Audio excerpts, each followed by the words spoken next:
Hi ma'am, ngasi aigi video sidi angang ma'am punna koi bisapagi video ne ado aigi video sibu ahan baby boy taragadi like subscribe tawbiramo aduga anauba video thagalakpada khangnabagi damakta all bell button na namiramo notification laknabagi damakta adudi aigi video si yengminarsi ma'am punna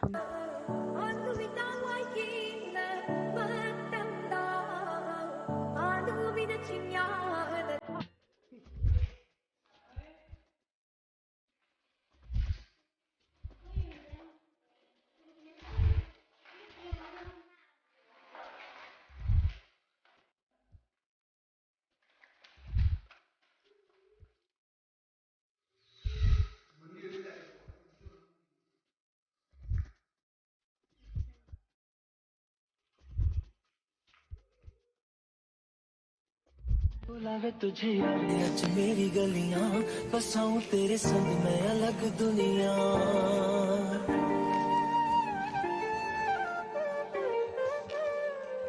बुलावे तुझे यार आज मेरी गलियां बसाऊं तेरे संग मैं अलग दुनिया ना आए कभी दोनों में जरा भी फासले बस एक तू हो एक मैं हूँ और कोई ना है मेरा सब कुछ तेरा तू समझ ले तू चाहे मेरे हक की जमीन रख ले तू सांसों पे भी नाम तेरा लिख दे मैं जीऊं जब जब तेरा दिल धड़के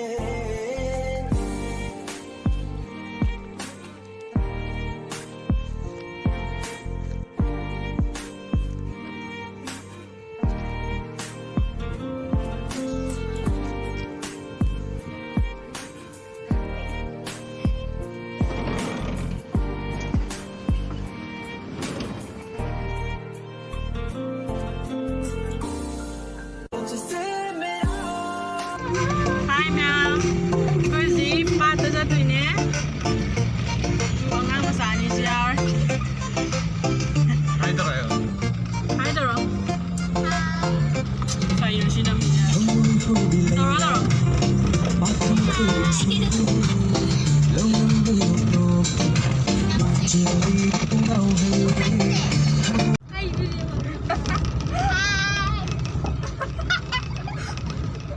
Koiba lamisat pa yaw Doro ba ne? Labo na nga eh.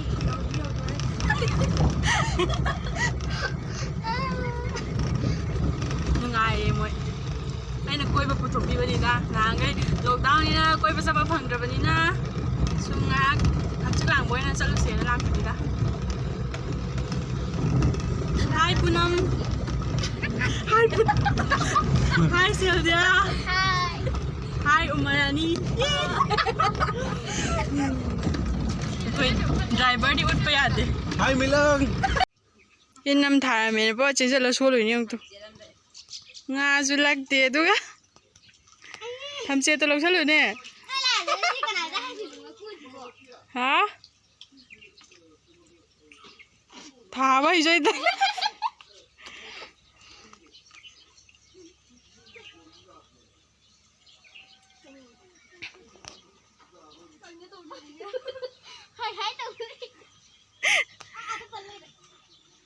Hai tadi thầm apa?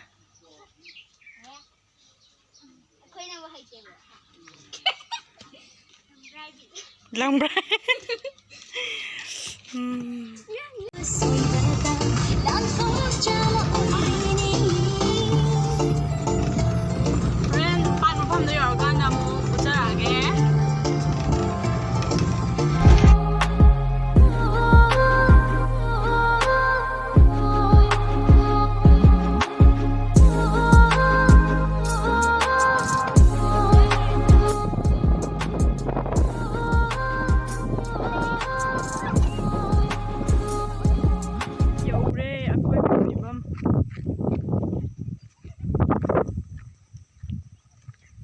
mathang su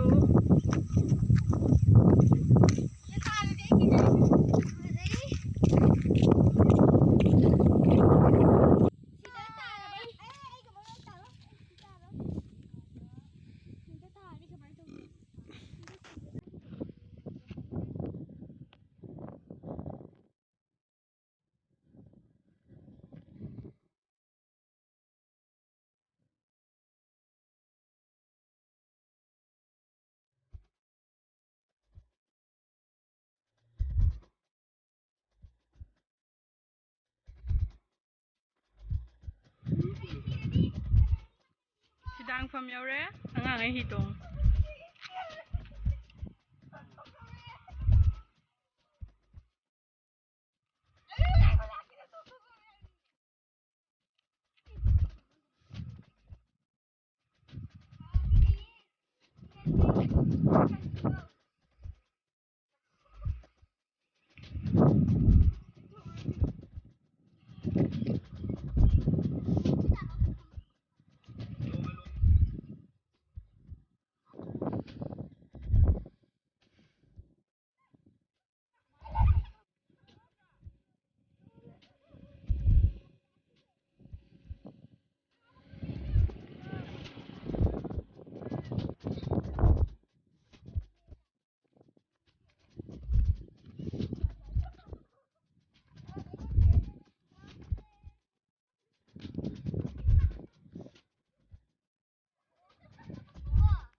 Kapo kana kapo.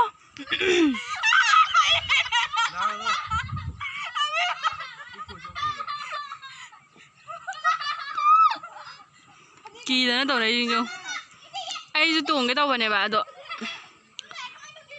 ꯀꯤꯔꯕ ꯑꯩꯁꯨ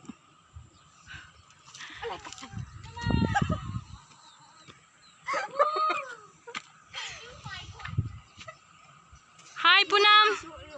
Hi Punam. Hi Shaldia.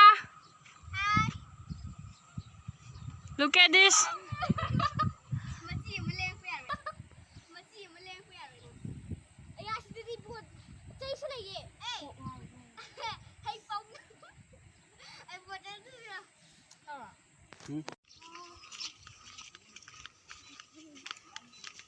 Boat tong jara.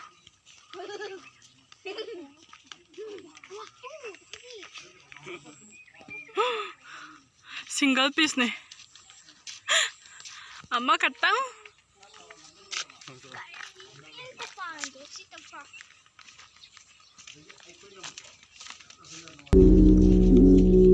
Boat tong mamiaure.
Laone maninggi bema.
그만 떠이죠.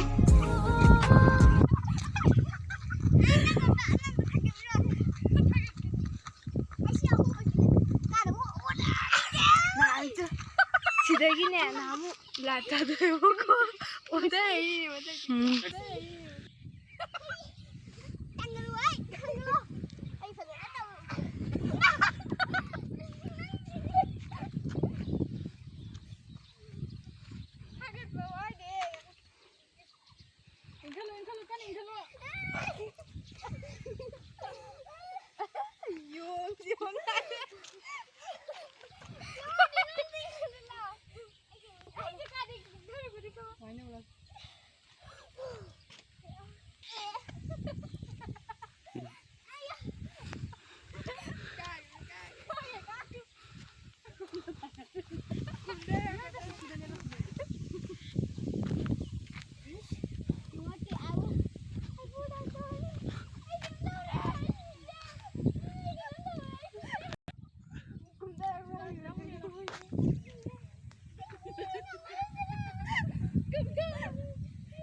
Hey, kung teka.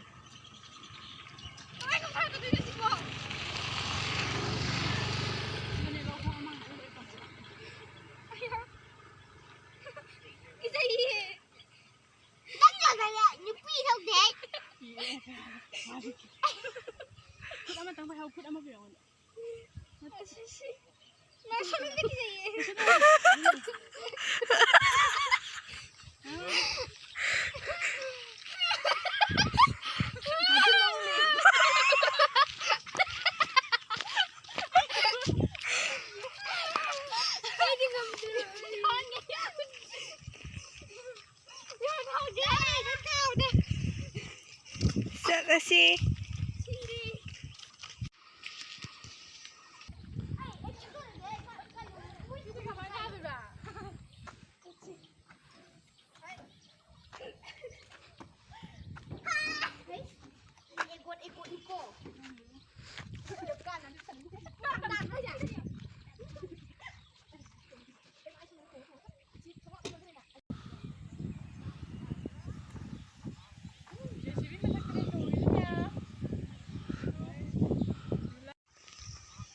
JCB में थकते नहीं तो होगी जी मैं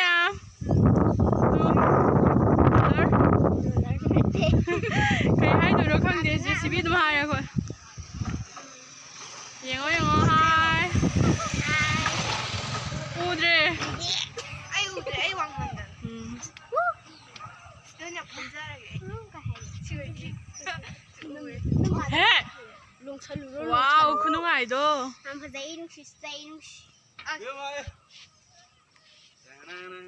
예 근데 그냥 자기다 말도 내지 난들어 zri랑 Ôi, cá đi.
ꯇꯧꯅꯒ ꯍꯥꯏꯕ ꯆꯠꯂꯨꯅꯦ ꯃꯁꯥꯅꯤ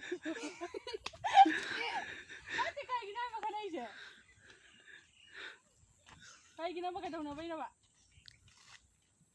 ꯀꯩ ꯍꯥꯏꯅꯕꯗꯩꯅꯣꯕ ꯑꯩꯅ ꯐꯥꯒꯤ ꯇꯧꯅ ꯀꯥꯔꯟ ꯐꯨꯗꯠꯅꯅꯨ ꯍꯥꯏꯕ ꯅꯠꯇꯕ꯭ꯔꯕ tao ấy là thu có bị rồi nè anh sao mà gặp bạn anh nói là đi đâu thu rồi ꯌꯥꯔꯦ ꯌꯥꯔꯦ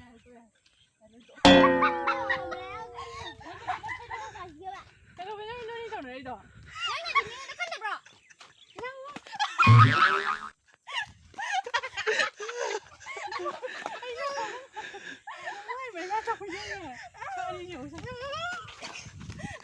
와, 너희 그래도 몰랐구나. 하, 아이 샤워라. 그래도 몰랐구나. 봐.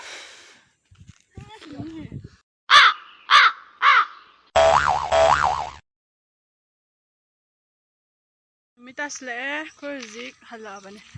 윰 할라게 와레바. 웨더세. 사까지 불어도 나요. 아니 지나 머로 막 갔나보다. 파이팅 놀고 맘살래 맘살래